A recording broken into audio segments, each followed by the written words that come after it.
పచ్చని కొండలు, ప్రవహించే నదుల మధ్యలో ఉన్న ఓ చిన్న గ్రామంలో రాము అనే రైతు జీవించేవాడు. అతని దగ్గర ఎక్కువ భూమి లేదా ధనం లేకపోయినా, అతని కష్టపడి పనిచేసే తీరు, మానవతా మనోభావం గ్రామం మొత్తం ప్రసిద్ధి చెందాయి.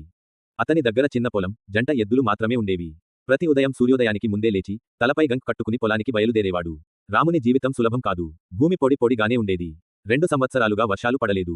చాలా మంది రైతులు పొలం వదిలేసి పట్టణాలకు వెళ్లిపోయారు.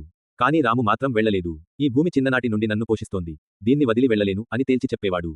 ఒక సంవత్సరం గ్రామంలో తీవ్రమైన కరువు వచ్చింది. నది ఎండిపోయింది. పంటలు ఎండిపోయాయి. కానీ రాము ఆశవదలలేదు. అతను తన భూమిలో బావి తవ్వడం మొదలుపెట్టాడు. ఈ మట్టిలో నీరు ఉంటుంది అని నమ్మాడు.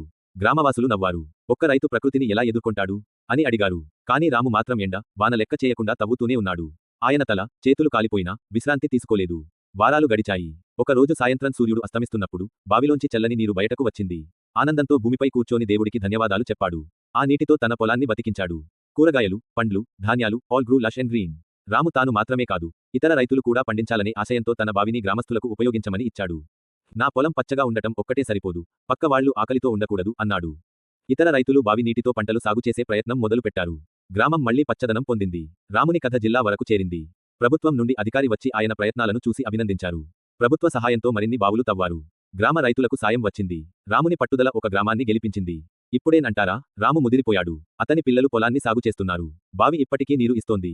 బనియాన్ చెట్టు కింద కూర్చుని పచ్చని పొలాలను చూస్తూ రాము నవ్వుతుంటాడు. యువ రైతులు సలహా అడిగితే ఆయన చెబుతాడు.